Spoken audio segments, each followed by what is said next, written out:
चलिए आज बात करते हैं भारतीय शेयर बाजार की।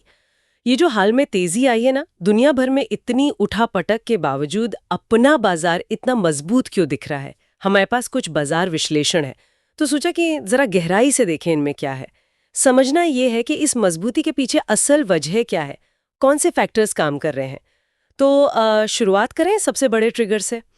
अमेरिका ने मिडिल ईस्ट मामले पर वो जो 2 हफ्ते का पॉज लिया, क्या इसी ने बाजार को एकदम से राहत दी? हाँ, देखिए वो एक फौरी राहत तो थी ही, लेकिन जैसा विश्लेषण में भी कहा गया है, डोनाल्ड ट्रंप के बयानों पर पूरी तरह निर्भर रहना थोड़ा मुश्किल है। अच्छा। पर ज्यादा दिलचस्प बात क्या है कि इस घोषणा से पहले ही मार्केट तमाम बुरी खबरों के बावजूद, जैसे वो FII की बिकवाली चल रही थी, कच्चा तेल भी $80 तक चला गया था, इन सब के बावजूद बाजार नीचे जाने को तैयार नहीं था। हाँ, ये पॉइंट है।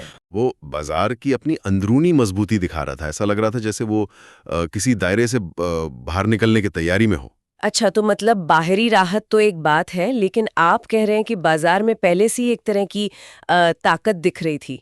ये जो विश्लेषण में 1 कदम पीछे 2 कदम आगे वाली बात है, वो इसी तरफ इशारा कर रही है। बिल्कुल बिल्कुल। इसका मतलब साफ है कि बाजार का जो बेस लेवल है ना, वो धीरे धीरे ऊपर खिसक रहा है। अब अगर कोई बुरी खबर आती भी है, मान लीजिए ईरान इजराइल तनाव फिर से बढ़ जाता है, हाँ, तो गिरावट आ सकती है, बिल्कुल आ सकती है, पर शायद उतनी गहरी ना हो जितनी पहले होती। अच्छा। विश्लेषण तो यही कहता है कि निफ्टी के लिए 24,500 का लेवल वो अब एक नया मजबूत एस बन गया है।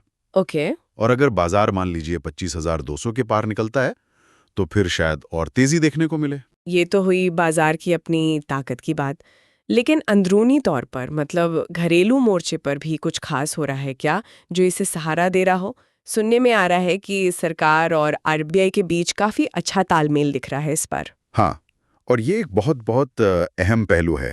इन रिपोर्ट्स का एक खास पॉइंट यही है कि काफी समय बाद ऐसा दिख रहा है कि मॉनेटरी पॉलिसी यानी RBI के कदम और फिस्कल पॉलिसी मतलब सरकार के कदम, हाँ, वो एक साथ एक दिशा में अर्थव्यवस्था को सपोर्ट कर रहे हैं। ये तालमेल फरवरी के बजट से ही दिखना शुरू हो गया था। अच्छा। RBI की तरफ से तो लगातार संकेत मिल ही रहे हैं, चाहे वो ब्याज दरें घटाने की संभावना हो या CRR कट की बात हो, डिविडेंड हो या फिर सिस्टम में लिक्विडिटी बढ़ाने के उपाय। अभी हाल में जो पावर और प्रोजेक्ट फाइनेंसिंग कंपनियों के लिए कदम उठाए गए, वो भी इसी दिशा में एक और कदम था। सही। तो ये सब मिलकर दिखाता है कि अर्थव्यवस्था में जान फूंकने की एक सोची समझी, एक समन्वित कोशिश हो रही है, और इससे निवेशकों का भरोसा बढ़ रहा है। तो इसका असर घरेलू फंड मैनेजर्स पर भी दिख रहा होगा, उनके भरोसे पर। विश्लेषण में अर्निंग सीजन और रीएलोकेशन का भी जिक्र था शायद। एकदम, बिल्कुल सही कहा आपने। कंपनियों के तिमाही नतीजे आ गए, अर्निंग सीजन खत्म हुआ, तो उसके बाद घरेलू फंड मैनेजर्स को तस्वीर ज्यादा साफ दिखी है। एक तरह का आत्मविश्वास बढ़ा है।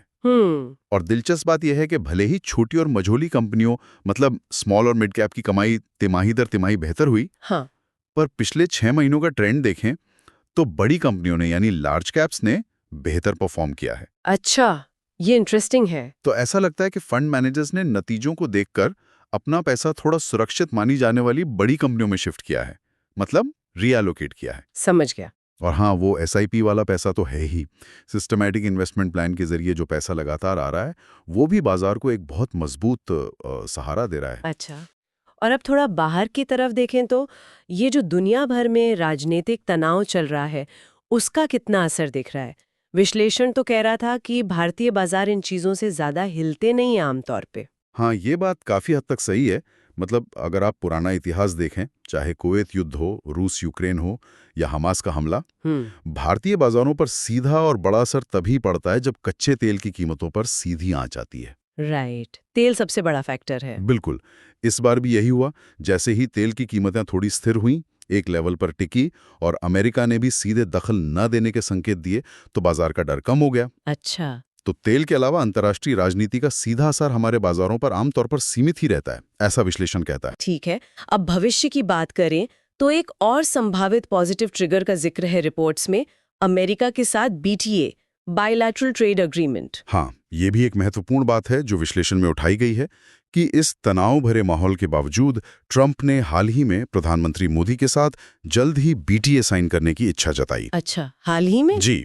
अब देखिए, अगर ये समझौता हकीकत बनता है तो जाहिर है ये बाजार के लिए एक और बड़ी पॉजिटिव खबर हो सकती है। हाँ, बिल्कुल। ये बाजार को शायद और ऊपर ले जा सकती है। तो कुल मिला के अगर समेटें तो कहानी ये बन रही है कि बाजार की इस तेजी के पीछे कई पड़ते हैं।